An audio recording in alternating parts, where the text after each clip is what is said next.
Good morning, everyone. On behalf of the Philippine Sports Commission Women in Sports, welcome to the seventh episode of Rise Up and Shape Up. I am Clarissa, and I will be your host for today.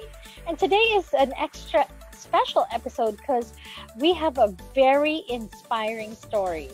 We are celebrating the story of a Pinay para-athlete who has made great and overwhelming achievements with her strength and competitive spirit despite her challenging situation. She has fought against adversity throughout her life, and yet she never gave up her dream of representing the country at the highest level.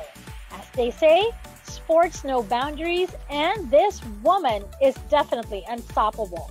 But before we start our discussions, let's hear a message from the Oversight Commissioner on Women in Sports, Celia H. Kiram.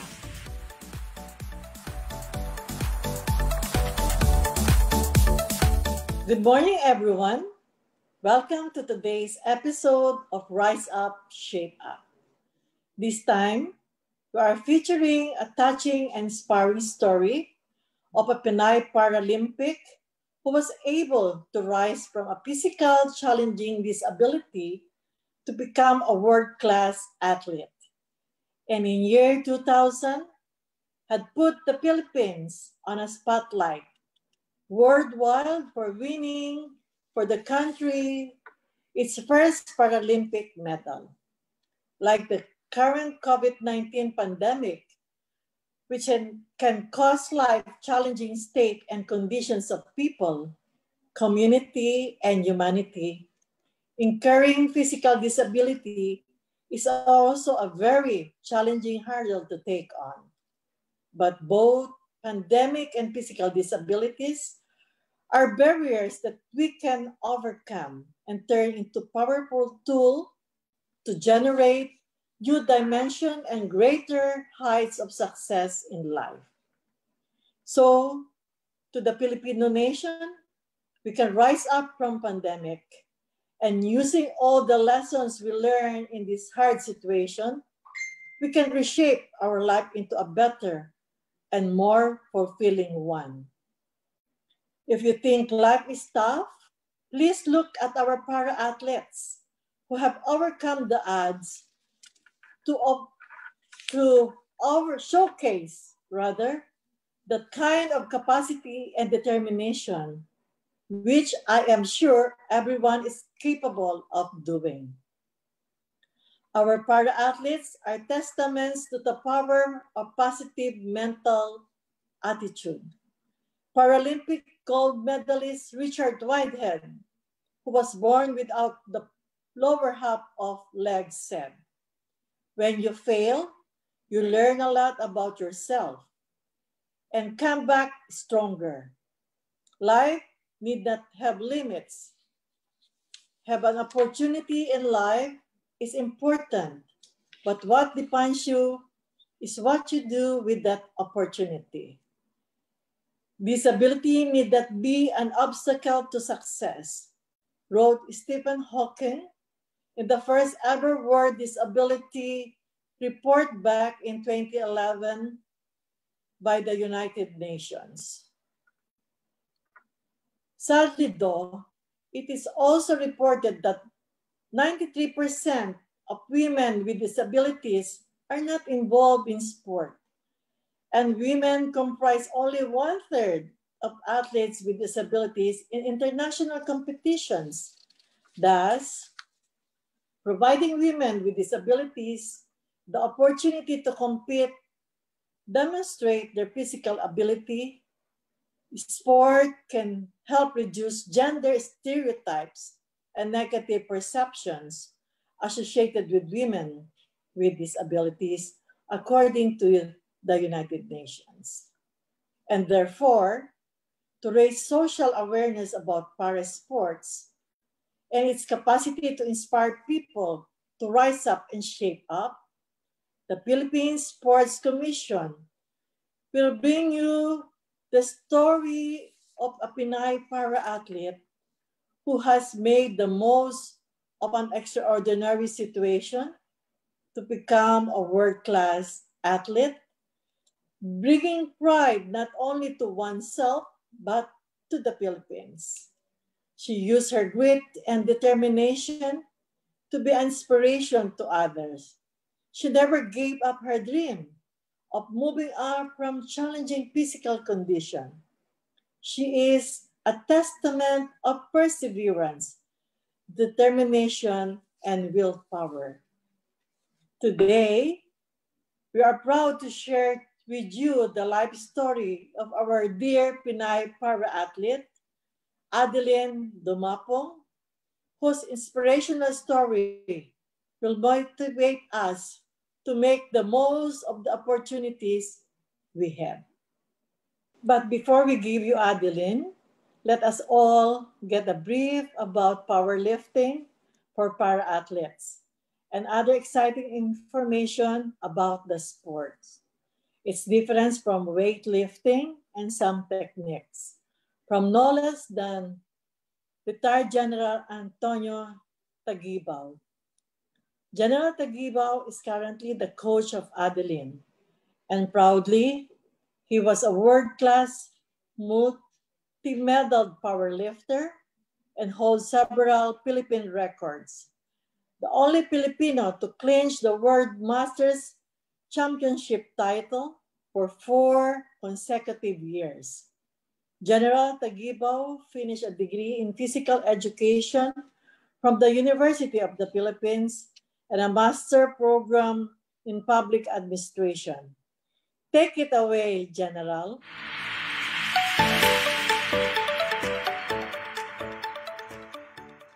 Good afternoon. I am Coach Tony Taguibao, the head coach of the Philippine Para Powerlifting team. There are two strength sports that utilizes the barbell: Olympic weightlifting and powerlifting. Olympic weightlifting has two events, the snatch and the clean and jerk. Snatch is done in a single movement. From the floor, you raise it up overhead. That's the snatch. Clean and jerk is done in two movements. From the floor until it reaches your shoulder, you stand up, and from that position, you push it up in a jerk position, overhead. That's clean and jerk. The total of these two events will determine the winner. Powerlifting, on the other hand, has three events: the squats, the bench press, and the deadlift. These are three basic and major exercises done using the barbell, but they place this as one of a major sporting event. The squats is done by letting the bar rest on your back and then raise it up off the rack. Do one step backward, take a deep breath, and squat it as low as you can until your knee is higher than your hip bone, and then squat it straight up to upright position. In the bench press, you take the bar off the rack, and in a lockout straight arm position, you go down horizontally until the bar reaches your chest, and then press it straight up until your arms are fully locked out again.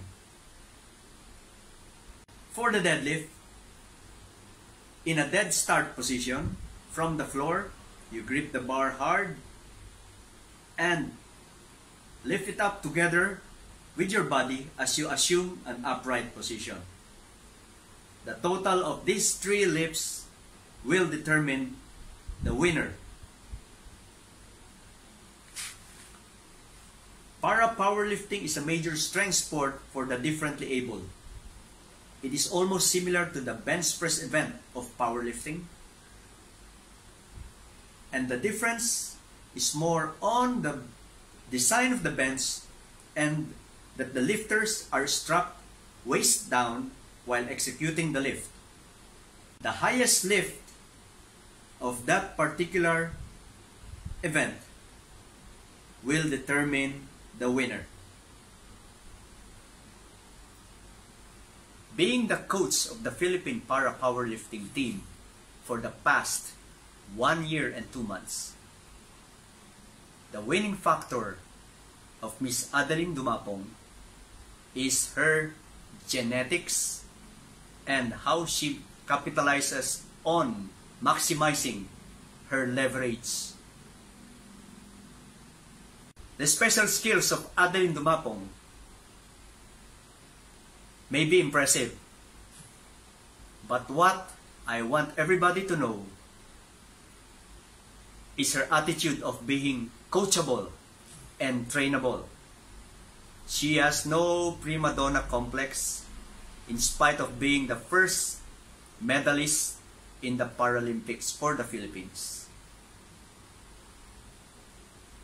She is a team player and has great concern for the team. She puts the team first in her list before herself.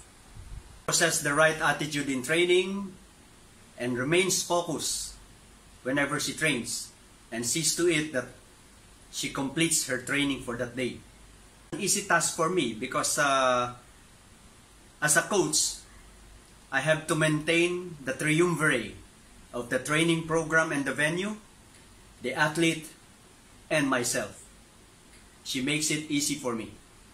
Her quality of righteousness, which may have been developed through the years, from her childhood to her upbringing until she completed her education, has also greatly influenced her training attitude.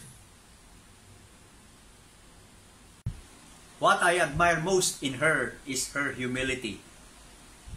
And this will inspire me more to have a fruitful 5 more years with her, and we will be aiming for another 10% improvement in her performance. More power to you, Adeline. Thank you so much, Commissioner Turam and General Antonio Taguibao. Now, to inspire all of us to never give up is a Pinay Paralympic powerlifter. She is the first Filipina to win a Paralympic medal when she won bronze in 2000 Summer Paralympics. Born in the province of Ifugao, she was unfortunately diagnosed with polio at the age of 6. Paralyzed from the waist down, her family made the hard decision to move her to a school for children with disabilities in Manila. It was at that school that a Belgian missionary first exposed her to sports. Ladies and gentlemen, it is my honor to introduce to you Miss Adeline Dumapong Ancheta.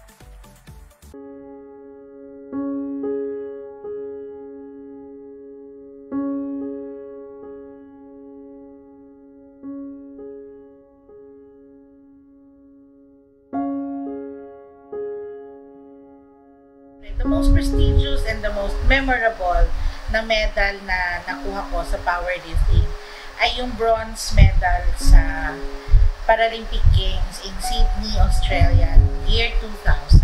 Bagamat bronze medal yon, ang pakiramdam kasi parang gold medal. Ang equivalent niya ginto talaga eh. Alam niyo po, before ng pagpunta namin sa Sydney, alam niyo naman po siguro na during that time, hindi pa masyado ang suporta ng Philippine Sports Commission sa para sports. Dahil nga, syempre, wala pang batas, ganyan. Although, nakadepende kasi po yun. Sa tingin ko, nakadepende sa leadership ng Philippine Sports Commission. Tapos, syempre, nandyan yung mga technicalities na may mga nakaalat na budget para sa ano. At hindi kasama doon ang para sports, no? So, nandun kami sa outreach program ng PSC. At doon palaging nailalagay ang para sports. Anyways po, so, back in 2000, si Chairman Quason ang nagsabi na, sige, bibigyan ko kayo ng support, full support for training. At first time na makakasama ang Pilipinas sa Paralympic Games. Siyempre po, ang Paralympic Games ay katumbas ng Olympic Games para sa mga atletang may kapansanan. Bago kami nagpunta doon, may mga qualifiers. So, nag-gold ako sa US, nag-silver ako sa Festic Games, sa Bangkok, nag-gold ako sa Malaysia, ganyan po. At may mga nagsasabi na dito, uy, baka may potential ka, baka may potential kang manalo. Pero syempre, mahirap kasi hindi ko naman kilala kung sino yung mga makakalaban ko. Yung coach ko, bago lang din, walang, alam yun, tapos, paano kaya yun? Sa PSC main kami nagte-training nun eh. So, doon ang gym, magagaling ako sa Pag-asa. So, magte-take ako bago pa noon ng MRT. Mag-wheelchair kami kasi wala kaming pang taxi, no? So, wheelchair galore. Wheelchair. Mula sa bahay namin hanggang sa North EDSA Station. Mula doon, mag-MRT hanggang Pasay. Mula doon, mag-wheelchair kami papuntang PSC. Binigyan nila kami ng kwarto. Alam niyo, isang parang bodega doon binigay nila yung isang part lang na yun, nilagyan ng kama. Pero ang daming mga kahoy, mga upuan, Pero I was very grateful kasi may sarili siyang CR, may ganyan. Anyway, so ganun po ang training namin. My coach at the time, si Coach Honeyboy, did his best, no, to give me the best program na alam niya. So, nung nandun na kami sa Australia, meron na training daw, punta kami sa training venue. First time, pagpunta namin, full team ang USA nandun. So, syempre, meron say, USA, ganyan. Diyos ko, dalawa lang kami ng coach ko. First time namin pumasok, sobrang intimidated kami. Nandito yung China, nandyan ang USA, nandyan ang Nigeria, mga black, ang lalaki, ang lalaw din nila, na parang, we're gonna go there and get the gold. Pagpasok namin ng coach ko, kasi maraming benches mamimili kami. Pinili namin bandang gitna para ang light maliwanag. Pili kami doon. Excuse me, that bench is already taken. Oh, okay. So, lipat kami. So, medyo, that too is taken already. Eh, di wow, di ba? Ang nangyari, doon kami sa doon, sabi ng coach ko, sige, wag mo pansinin yan, dito tayo sa dulo. O yan, di na kami, finally, nandun na kami. Kasi iisa lang, so isang bench lang. Ngayon kasi, merong Philippines nakalagay na, no? Dati wala, parang kahit anong vacant dyan, pwede mong puntahan. So yun ang unang-una. Yun talaga na-demoralize ako, no? Sobrang intimidated ako. Kasi ano ba yun? Kung gano'n, kasi nakita ko, may taga-masahe, may mga gano'n pa, may mga punas-punas. Wala akong gano'n. Walang taga-masahe. Dalawa lang kami ng coach ko. Wala akong ng mga ni-spray-spray. Wala mga pag gano'n-gano'n. Patay, paano kaya yun? Sabi ni Coach, Adeline, nag-training tayo sa Pilipinas. Kaya natin to. Dasal kami. Dinahan sa dasal. Siyempre, alam mo naman tayong Pinoy, di ba? Dahil sa dasal. So, ganon. Every time we'll start our training, dadasal kami. Lalo na nung competition day na. So, dun din, medyo may idea na ako kasi nakakompete naman ako. I think that was my 5th na international competition.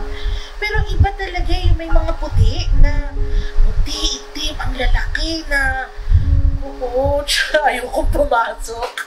Doon sa coach, ano mo naman yan, coach? Doon kasi, pagpasok mo, maghuhubad kami lahat Kasi, di ba, giveaway kami, tapos doon na sa susunod, ultimo magtanggal ng damit. Ayoko talagang gawin na nandun sila. Ako yung pinakahuli palagi. Ako yung may kalaban ako taga-US. So, syempre, ang po talaga nila, ang tawag dito, sila bilang mga, of course, teammate nila no? So, every time, Mary, go! Ganyan.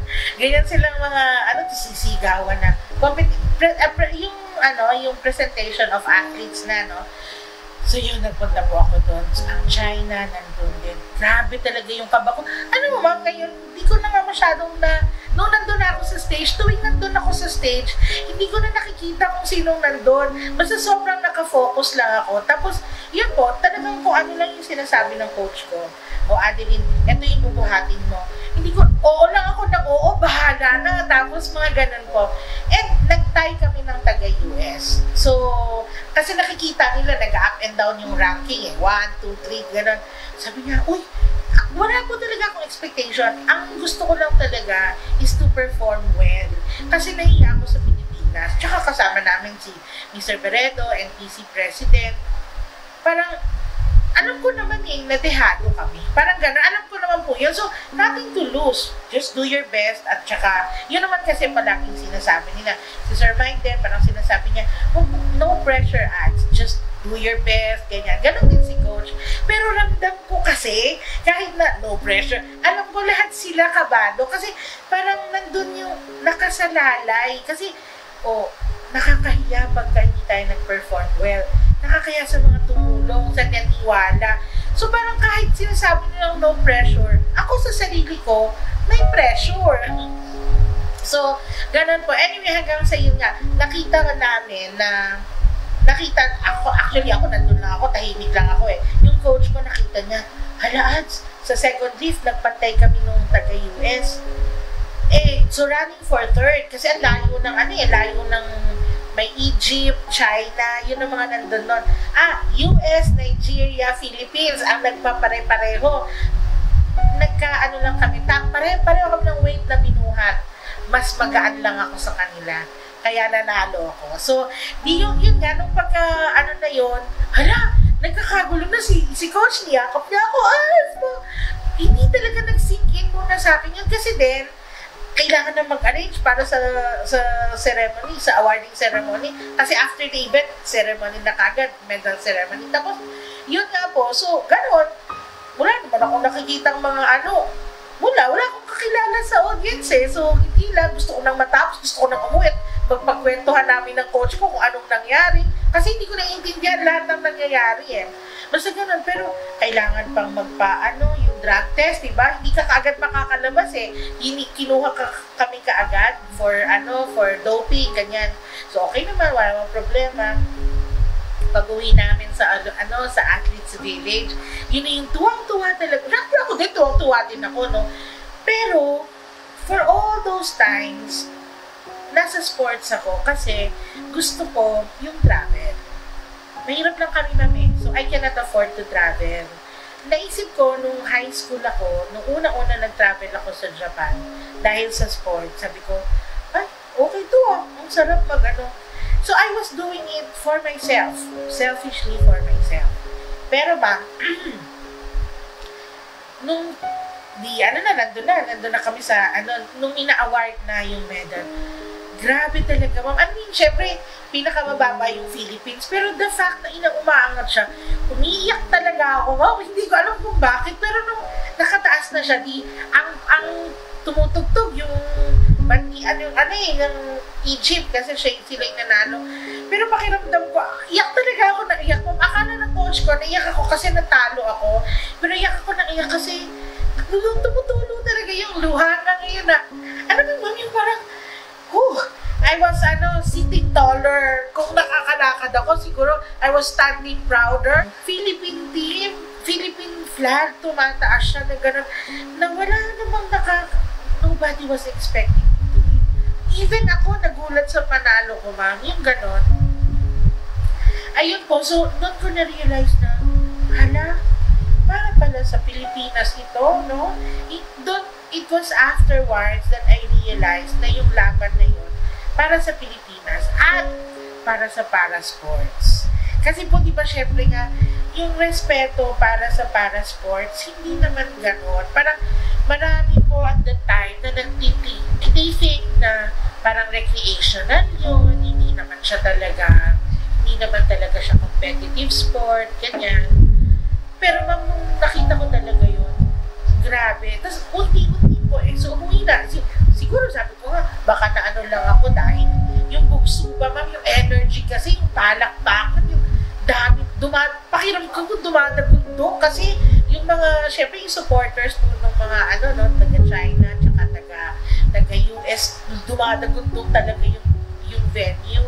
Pero pag uwi namin, unti-unti, mas lalo pang, yun na dyan, dumating na yung mga flowers from the Filipino community, invitations for dinner, ganyan, sa embassy, gano'n. Tapos yun, si Mr. Beredo din, kasi bago lang din siya, bago lang ang PhilSpada noon. 3 years lang, 1997 ang PhilSpada. Tapos 2000 ako nanalo. So, alam mo yun, we had a very, very long way to go. And he was explaining to me the importance of that medal.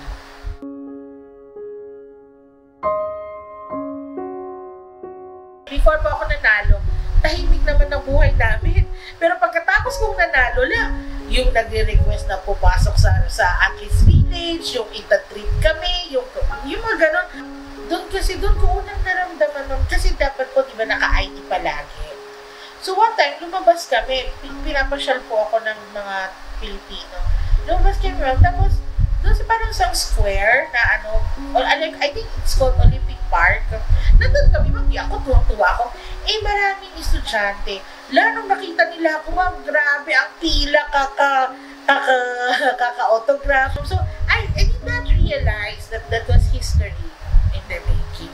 Pero yun po, I guess that's good na hindi ko na-realize it. It was only after everything na sinabi nila sa akin. Mabuti na lang din yun, ma'am. Kasi wala lang, tuwang-tuwa lang ako talaga na parang, yes, nabigyan ko sila ng I gave them something to smile about. And yun, I was offered to stay in Australia nga po. Kasi, may pwede silang gawin or something na they invited me to stay, I can train there, ganyan-ganyan. Tapos sinabi ko kay Sir Mike, sabi ko, Sir, pwede ba mag-stay na lang po ako dito? Tapos sabi niya, no, Ate, you have to go home first, and then you have to thank the people who supported you, ang PSC, ganyan, lahat. And then, if the offer still stands, pagkatapos nun, then you can decide kung anong gusto mo. Pero yun nga po, nanaig ang pasasalamat, di ba? At pagtanaw ng utang na loob sa So, bumalik po ako dito. Tapos yun, ma'am, si Chairman Tuasa mismo ang nandun para sumalubong at magbigay ng flower. May pa-flowers, ma'am. Yung lahat naman, yung pagkapanalo ko na yon, at saka yung mga sumunod pa. At hanggang ngayon, yung pakikipag-compete ko pa rin, it just shows na kaya ng Pilipino, unang-una kaya ng Pilipino, kaya ng mga babae, na ang larong pagbubuhat ng barbell ay hindi lang pang lalaki. In fact, ito nga syempre si Heidelin Diaz, babae din yon. Weightlifting, di ba? Hindi naman siya malaki. In fact, nasa lower weight category siya. Alam nyo, na pwede itong laruin at pwedeng salihan ng mga babae. Ako po ay 100% na ifugaw. Ayan. Ako ay isang katutubo. Walang halo. Ayan. Ang aking magulang ay parehong katutubo. Siyempre, sa ifugaw sila, isa sa Tinok Ifugao, at yung nanay ko naman ay galing sa Asipulo Ifugao. Ako po ay pinanganak at lumaki hanggang 6 na taon sa Kiangan Ifugao. 3 taon ako nung nagkaroon ako ng polio. Syempre, dahil kami nga ay taga doon, ang unang ginawa ay, pagkatapos kumpirmahin dito sa San Lazaro na polio nga yung aking, yung dumapo sa akin na sakit, ay, actually po hindi siya nakakahawa, no? Nakakahawa lang ang polio habang ikaw ay may lagnat. Pero wala naman sa mga kapatid kong nahawa. Ako lang po, mag-isa lang ako. So, pag-uwi namin sa amin, sabi ng mga lolo ko, mga nagbabaki kasi sila. So, syempre kailangan mag-alay kasi sa kanila, pinaglalaroan daw ako ng mga engkanto. Kaya, bata pa po ako, napakaraming baboy at manok ang kinatay, no? Para lang ako ay gumaling at makalakad ulit. In fact, ginawan pa nga ako ng bulol, yung parang wooden doll, no? Para daw sa kanya mapunta yung sakit. Pero ganon.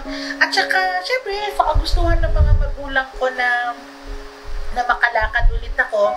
Kahit saan nila ako dinadala pagkatapos gawin yung mga yung mga ritual na gano'n, dinala ako sa mga faith healers naman. Andyan na may tumuktok sa akin ng itlog na hilaw, tinignan, yung mga namatay na nabuhay daw ulit, yung mga kung ano nung pinahid, lahat yun ginawa nila para sa akin. Pero, yun na nga, hanggang sa finally, tinanggap na nila na hindi ako makakalakad. Siyempre, worried sila kung anong mangyayari sa akin. Wala akong wheelchair noon at gumagapang-gapang lang ako around the house. So, may isang madre na Belgian na missionary na nakakita sa akin, si Sister Renata. Tinanong niya yung aking mga magulang, ano ang plano ninyo para sa kanya? Hindi ko alam kung ano sinagot ng mga magulang ko, pero siguro sinabi nila na gusto nila ako mag-aral, ganyan. Bata pa ako noon eh. So, nung sabi ni sister na sige, pag pwede na siya, pag lumaki-laki na, pwede na natin siyang dalhin sa bahay mapagmahal. At dito nga yung sa Maynila.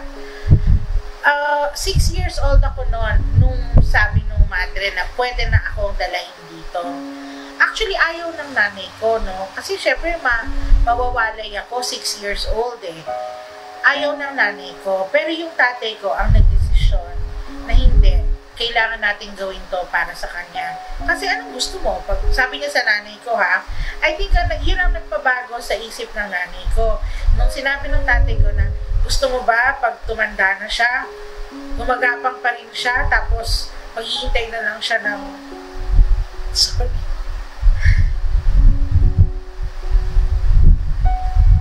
maghihintay na lang siya ng tulong galing sa mga kapatid niya.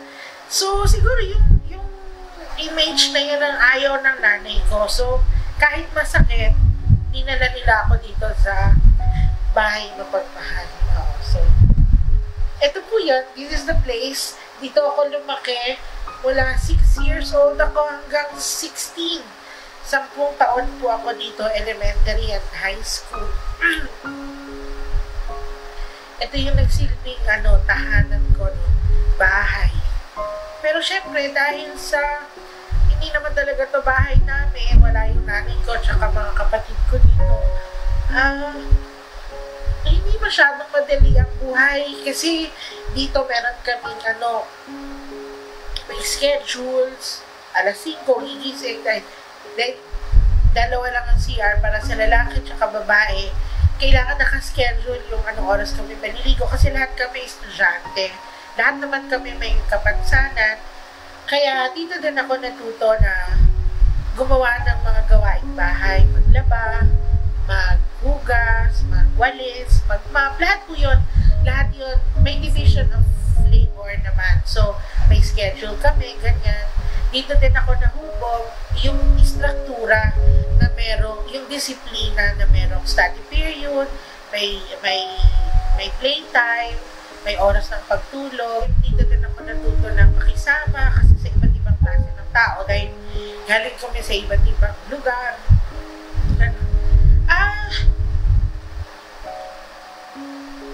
Tawag dito, 2 linggo, nung dinala ako ng unang-una dito ng nanay ko, 2 linggo siyang nagstay dito para masanay ako konti. Kasi first time, hindi ako marunong magtagalog. First time ko din gumamit ng wheelchair. Yung unang gamit ko, nakatalikod yata ako. Pag ako nag-wheelchair, patalikod ako nag-wheelchair. Tapos yon, so papasok ako, pag uwi ko, akala ko nandito pa siya. Wala na pala. After 2 weeks, hindi na niya nagawang magpaalam kasi nga mag-iiyak ako. 6 years old ako. Siguro naiyak lang ako kasi nanay din ako. Ngayon, nanay ako. So, naalala ko pag ang anak ko nga pagka mahiwalay sa akin, ang sakit, diba?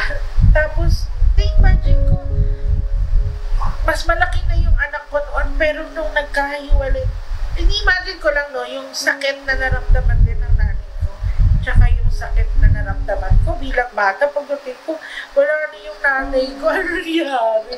Ganon. Wala namang mga cellphone ng mga panahon na yun, so, penpal kami. Penpal kami ngayon. Yun po. Pero, although, hindi naman madali, pero masaya naman, kasi parang isang pamilya lang kami dito. Marami kami natutunan dito eh. Dito ako natutong maging independent. Dito ako natutong yun, yung disiplina talaga. Tsaka, dito din, kasi dahil nasa loob kami ng Philippine Orthopedic Center, dito ko unang nakilala ang sports para sa mga taong may kapansanan. Dahil nga po, ang sports kasi dito parte ng rehab program nila para sa mga na-aksidente, ganyan. So sa umaga, dadaan kami sa gym, dati iba yun, iba. Dadaan kami sa gym, may mga exercises sila, mga floor exercises. Tapos, meron na kasi mga atleta noon, pero yun nga, part lang ng rehab nila yon. Tsaka may mga competitions din silang sinasalihan, pero hindi nga ganun ka-competitive.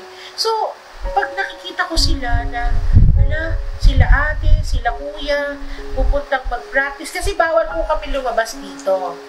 At pwede lang kaming lumabas kapag may training, nakikipractice. So, syempre, kapag sinong gustong sumali sa swimming, taas ako. Sinong gustong sumali sa wheelchair basketball, taas ulit ako. Lahat ng pwede kong salihan dito sa school, tsaka dito na mga sports, tataas ako. Kasi meron akong katawan para dyan.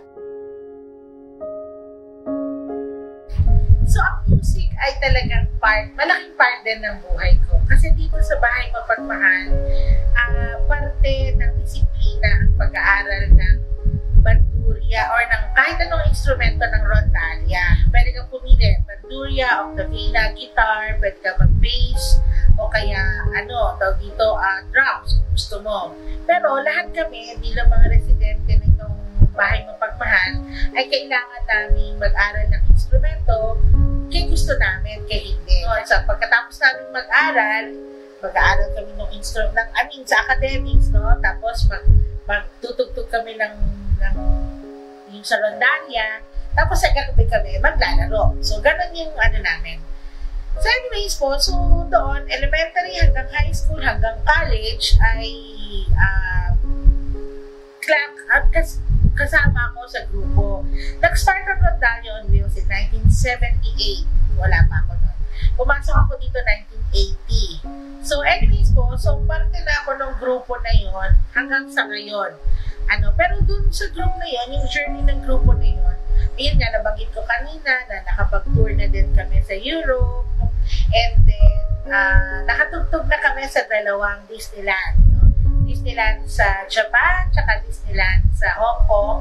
Nag-perform na kami doon. So, nagpadala din kami ng mga kailangan kasi namin mag-audition. So, at nakakatuwa kasi 2 beses naman, natanggap naman kami. So, ayun po. At saka, dahil doon, nakaikot na din kami sa mga probinsya. So, hindi yung probinsya, pero sa mga lugar sa Pilipinas. Cebu, Davao, General Santos, Cavite, sa Norte, Ifugao, sa amin nakapunta na sila, Ilocos, Baguio. Yan po, naikot na namin ang Pilipinas to share our music. So, syempre, ang Rondalya po ay grupo, no? Hindi naman ako mag-isa lang. So, yung mga kasama ko din dito sa Bahay Mapagmahal, na kahit na natapos na, ay bumabalik para mapanatili na magkakasama kami sa grupo. Tinuturuan namin yung mga sumusunod, yung mga mas bata sa amin. Ganun po kasi yung tradisyon. So, kung ano yung natutunan namin, ipapasa namin yon. And so, we become a role model for the younger ones to show them that there is life after Bahay Mapagmahal. That there is life kung aayusin mo, if you make the right choices, then pwede na maiba yung takbo ng buhay mo kaysa dun sa pinagsimulan mo, di ba? So, ganun po. So, malaking parte din ng Rondalya on Wheels sa akin. At nga, 3 years ago nga po ay bumalik na kasi sa Belgium yung founder. And then, ang isa sa wish niya ay sana daw mai-register namin sa makabuo kami, makapag-organize kami ng yung pinakagrupo namin, yung Rondalya on Wheels. Kaya, nung umalis po siya, ay kasama ng ibang mga senior members, gumawa kami ng finormalize lang namin yung grupo namin. At ako yung naitalaga nila na parang, pinaka-atin. So, I cannot do this alone. So, alam ko naman it's a teamwork, kaya, tawag dito, sama-sama kami. We're trying to hold on to the legacy that was given to us, no? Na we can share joy through music. I'm Anissa May D. Ancheta, 18 years old and the daughter of Adeline Dumacong Ancheta. I'm a BSMT freshman at National University. I didn't really grow up as someone who knows my mom as, the athlete, the powerlifter. I grew up knowing my mom as my mom. Alam mo yung hindi ako, I support her. Ako yung number one fan niya, but hindi ako go na go, like, mas close kami as her daughter. When I was 3 years old, kailangan niya akong ipapunta sa province kasi kailangan niya mag-work para sa akin kasi hindi niya pa ako kaya buhay ng isa. So, that's why she had to send me sa Ifugao para doon muna ako lumaki sa lola ko habang siya nag-work para sa state namin dalawa. Tapos, pero kahit habang lumalaki ako, kasi doon ako sa Ifugao elementary. Tapos habang lumalaki ako, she never missed a night na hindi siya tumawag sa akin.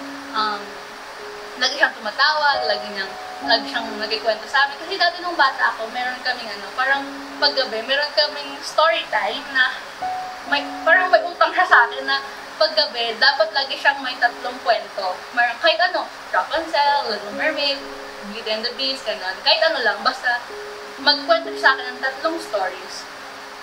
So yun, enjoy. Tapos, syempre, minsan, na kakaiyakan kami kasi na-miss namin isa't isa. Pero, lagi niyang sinasabi sa akin na maging strong ako. Naalala ko yung una niyang, sabi niya sa akin, pag may nang-away sa akin, wag ko daw hayaan. Sipain ko, hampasin ko, basta wag kong hahayaan na, alam mo yun, yung pag may nag-try na may kumuha ng kamay ko, ganun, lumaban daw ako, wag kong hahayaan silang gaganunin ako. So, di kami magkasama until grade 8. Tapos, grade 8, yun, the first time ever na magkasama kaming tumira sa isang bahay. Kasi, up until grade 7, bumibisita lang siya, bumibisita ako sa kanya, gano'n. Tapos, pag after ng bakasyon na, iyak-iyak na, babay na, gano'n. Back to normal ulit, gano'n. Tapos, grade 8,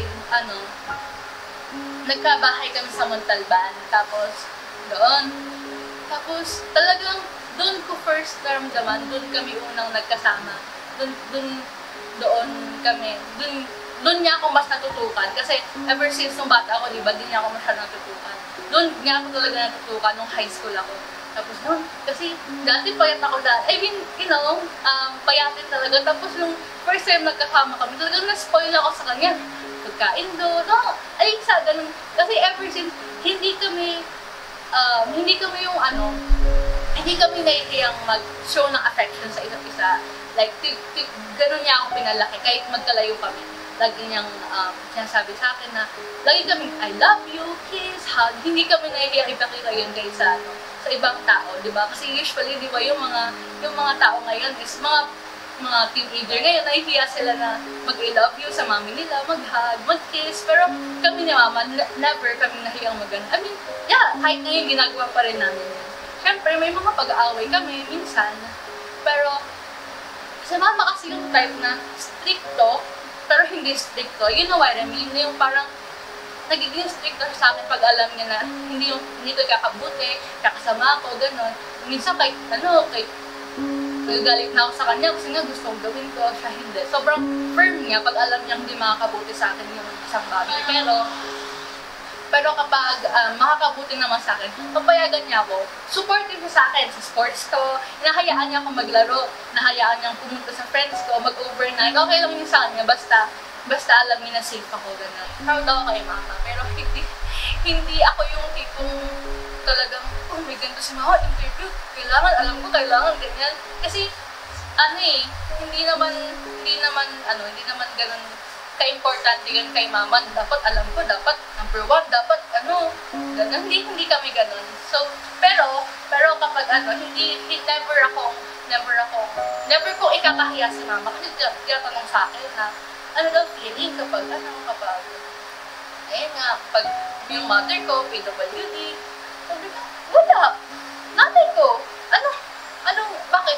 Ano iba ng mother na PWD sa mother na nakakatayo. Parehas lang. Pagpapagalitan niya ako pag mali, praise niya ako pag okay, gano'n. Wala namang ano yun, wala namang major difference nun.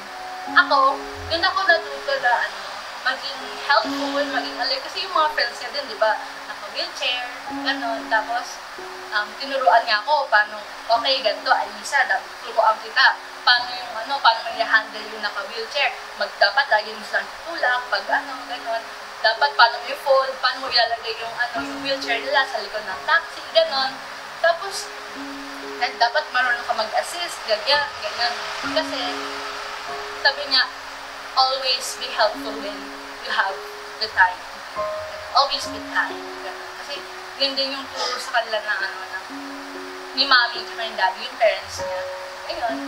Even though, tapos si naman, siya ang tumayo as my mother and my father. Kasi, even though I grew up without a father, okay lang sa akin. I mean, never akong naghanap na bakit gano'n, bakit unfair. Never ko naisip yun, promise. Never talaga. Kasi kontento na ako kay mama. Ang dami nagkasabi sa akin na sobrang swerte ko sa kanya. I'm proud na swerte ako sa kanya. Kasi totoo yun. As her only daughter, gusto ko maging successful din ako para sa aking dalawa. Magandang araw po. Ako po si Harold Tilagan at si Ate Adeline Dumakong po ay nakilala ko ng maraming taon na. Siguro it start on 1998 nung ako po ay mapasok dito bilang estudyanteng third year high school. Na-meet ko po si Ate Ads. Ate Ads po ang tawag namin sa kanya dahil siya po yung isa sa mga senior na inabutan ko na nakuhaan ko po ng mga bagay na marami para sa aking buhay. Isa na po doon yung music. Ako po ay mahilig sa gitara. Subalit yun po ay na-improve ko pagdating dito sa bahay mapagmahal sa tulong ni Ate Adeline.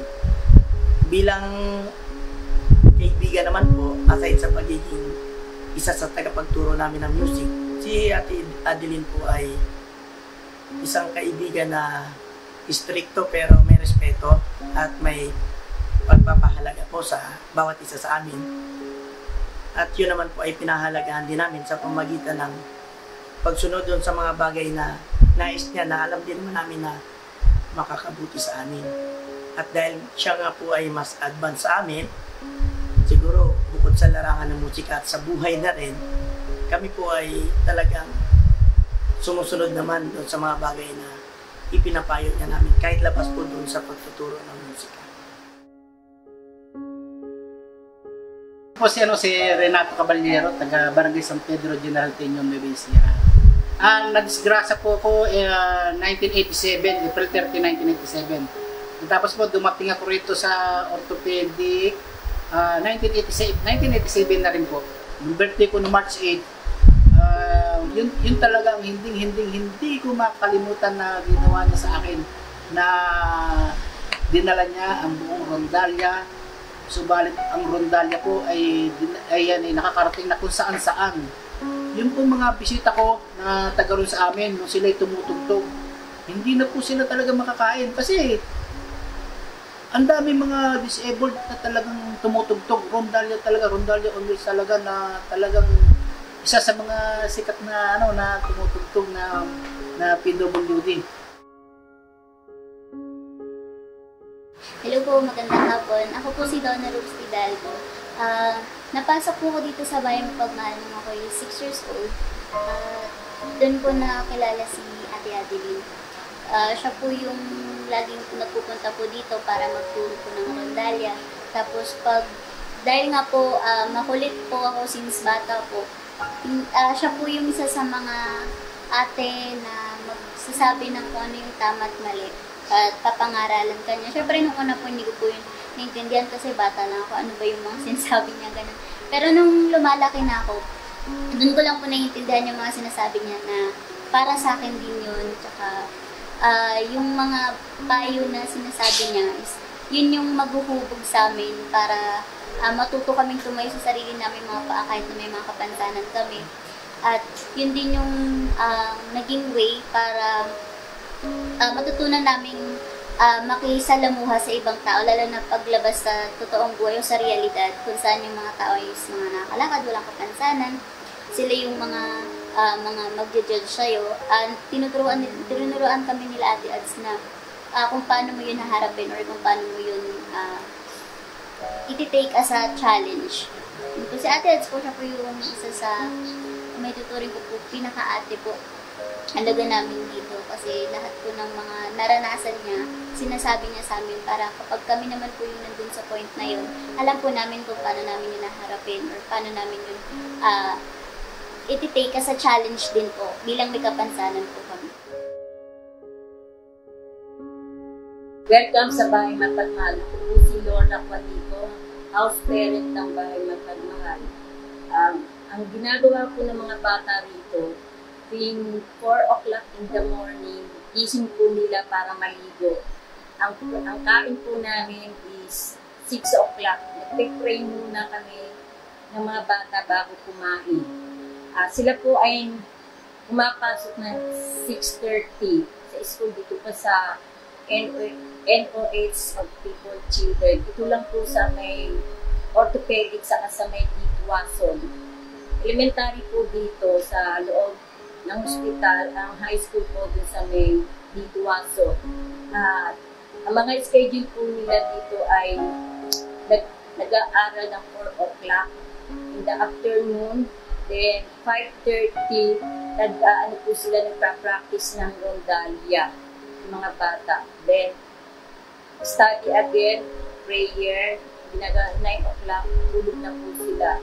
Then, tapos nakilala ko po si Adeline, si Ads ng 1996. Nagpatulong po ako sa kanya sa pagdidisiplina sa mga bata dahil napakadami ko po mga alaga ng mga bata. Tinutulungan niya naman po ako, napakabait sobra ni Adeline.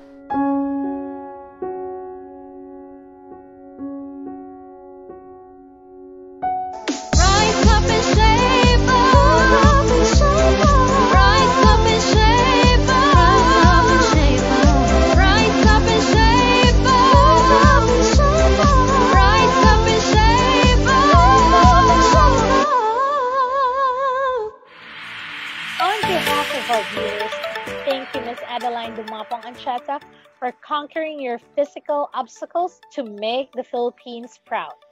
Now it's time to thank our generous sponsor, Pocari Sweat Philippines, a company that has been empowering women athletes to achieve their athletic dreams by providing a quick and efficient supply of balanced ions to keep them hydrated during game time. Now let's watch this video.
Harry Sweat, let's support our athletes the way Harry does. But before we end today's episode, let's call in our resident mindfulness and meditation coach, Miss Aileen Tupas, for a guided meditation that will help us cultivate our self-compassion.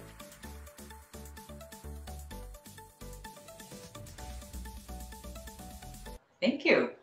So once again, good day to all of you. I appreciate the fact that you've chimed in once more to join us for another session of Rise Up, Shape Up. And for this particular episode, I was invited to lead a practice and a brief talk on self-compassion.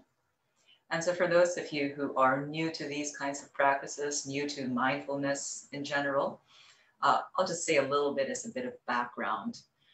In the mindfulness meditation tradition, there's a related but distinct set of practices which are known as the cultivation practices.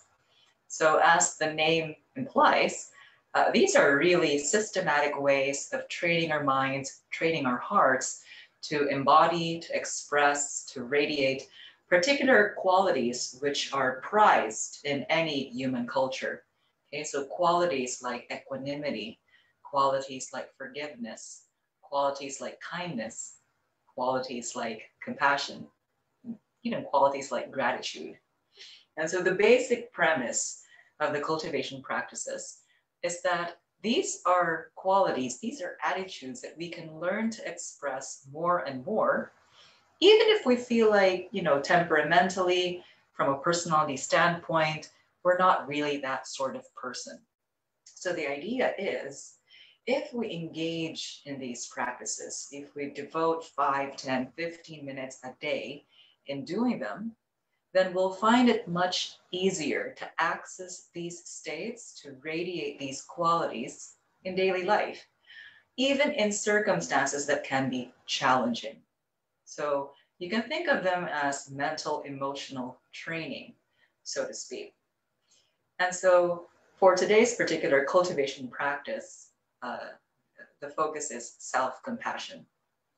And for some of you who are listening to this, that might sound a little strange because people would be like, why would I need to practice self-compassion? Isn't it the easiest thing in the world to be compassionate towards myself? The ironic thing is, it actually isn't. And in some cultures, it's harder than others. Okay, for many, many people, and I have heard this from students who've reported what it's like to me, they tell me, teacher, to be completely honest, I find it very easy to be kind to others. I find it very easy to put my family, to put my friends, to put my colleagues first. But when it comes to being compassionate towards myself, when it comes to giving myself a break, I can't. And so it bears examination that self-compassion is not as easy as it seems. It's not as easy as it looks, especially in cultures where there's a bit of a belief that a focus on the self is selfish, egotistical, and self-centered. And so we get a number of mixed messages about the degree to which we should be compassionate on ourselves. And one of the foremost researchers on self-compassion, Christine Neff, she pointed out that, for many of us, it's not a problem being kind to our best friends, but we don't have that same kind of attitude towards ourselves.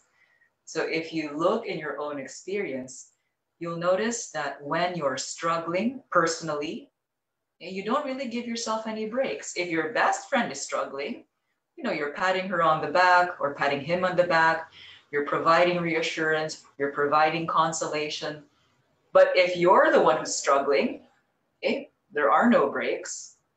There is no relaxation. There's no pat on the back. It's keep going, be brave, put on a stiff upper lip and just soldier through. And if we're not struggling, let's say that we've made a mistake, okay? If it's our best friend who's made a mistake, again, so easy for us to be compassionate. We tell them things like, You did your best. How could you have known any better? You did what you could given the resources that you had. And we naturally know what to say when somebody we care about has made a mistake.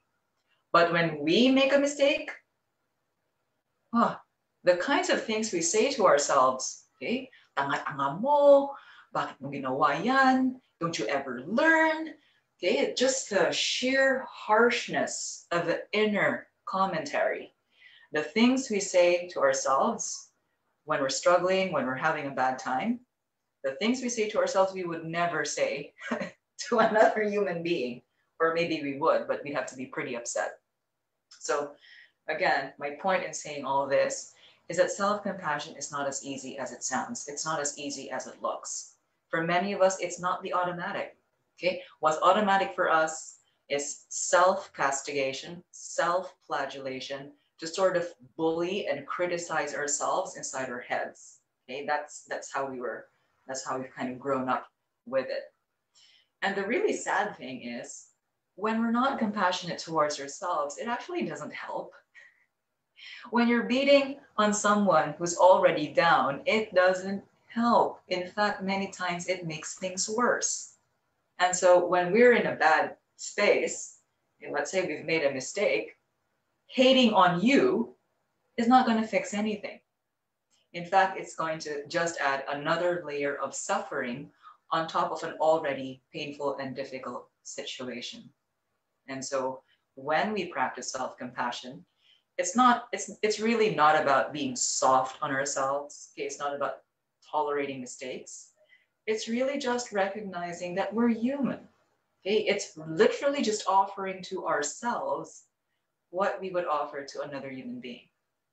Okay? So in this practice, we're going to be engaging in self-compassion towards ourselves. The cultivation practices tend to involve a little bit more visualization than a typical mindfulness practice. And so if you think that you're not the sort of person who visualizes things easily, just do your best. All right? So just try to follow the instructions to the best of your ability, and whatever will happen will happen. All right. So now we're going to engage in a self-compassion practice. We'll kick things off by first just finding a way of sitting that allows you to be upright and alert, while also remaining relatively relaxed and at ease. Just let your chin be parallel to the floor. Allow your shoulders to relax downwards away from your ears. Soften the gaze. Or if you'd like, close your eyes altogether. And just to ease in, to segue into the practice, let's just take 3 cycles of the breath. Breathing in, breathing out, breathing in, breathing out, breathing in, and breathing out. Now, gently bring to mind a recent situation that you've gone through where you felt that you made a mistake. A situation that involved you making a mistake or failing in some way. It could have been at work. It could have been at home. It could have been in how you handled some relationship in your life. But just bringing to mind, it can be a recent situation, it can be something from long ago. But just bringing to mind a situation where you made some kind of mistake.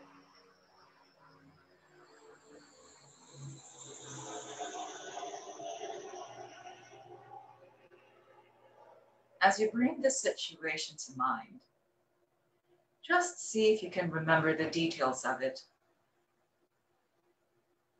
Remembering the situation, remembering the people involved.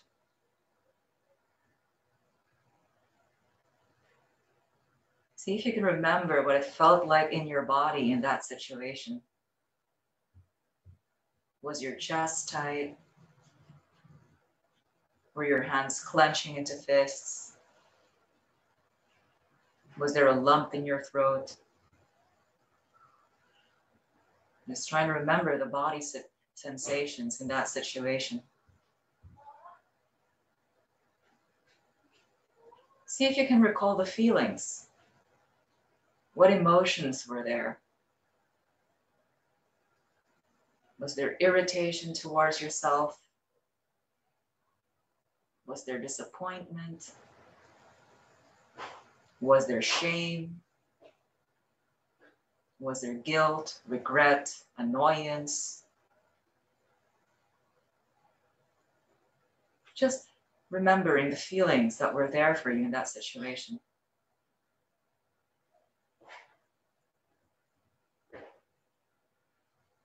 See if you can remember the thoughts.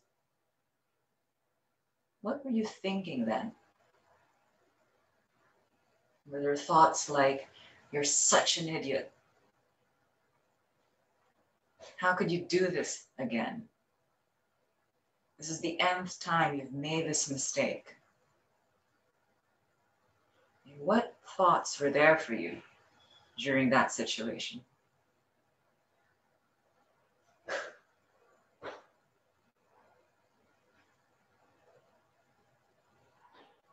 And just for the space of this meditation, can you just give permission for all those feelings and sensations and thoughts to be?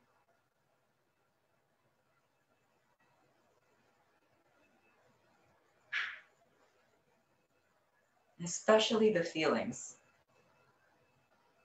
See if you can just be present to the tenderness of your heart, how sore it feels,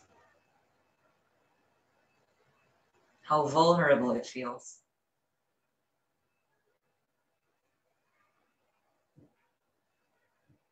And see if you can give yourself permission to feel that vulnerability.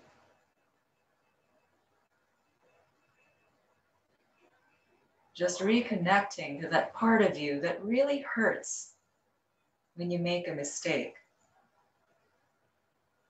That part of you that feels threatened when you make a mistake. The part of you that feels ashamed and unworthy, maybe even terrified.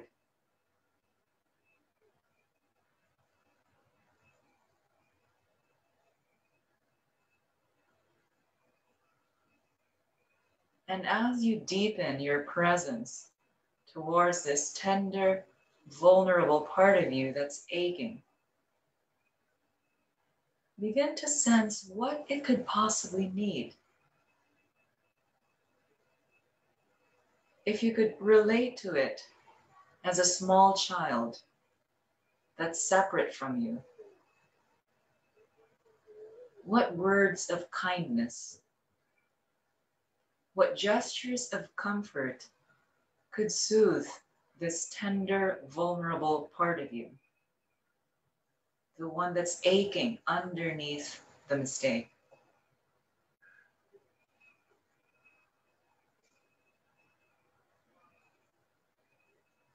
And as words and as gestures come to mind, imagine that you're offering these words and gestures to this tender and vulnerable part of you. Or if that's too strange for you to imagine, imagine another being instead, a being that represents unconditional love for you. It can be a grandparent who loved you deeply when you were a child. Could be the Mother Mary, but whatever being represents unconditional love for you. You can imagine that being offering to this vulnerable, hurting, wounded part of you what it needs. Maybe it just needs to hear, "It's okay. I know you did your best. And there wasn't anything else that you could have done maybe it just needs to hear, you'll be fine. You've been through worse. You've made bigger mistakes. And you've always pulled through. Or maybe it just needs to hear, I know how hard you tried. I know how hard you always try. Just because you made a mistake doesn't make you a bad person.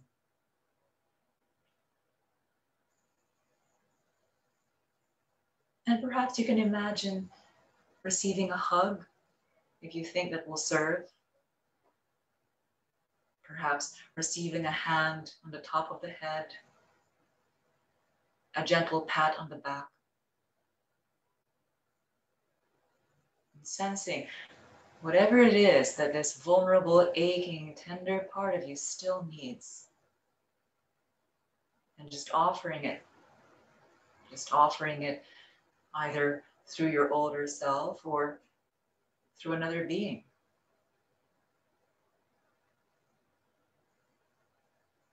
And as you offer kindness and compassion towards yourself, notice how it feels.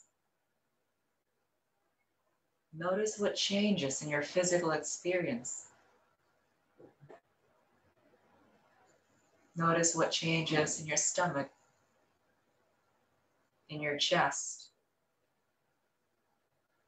in your throat, in your face. So just notice what becomes available to you when you can deliberately offer yourself compassion in the same way that you would to a good friend. And as we end this meditation, just taking a few moments to pause, just noticing any shifts, just noticing any observations or insights that may have arisen for you out of doing this meditation.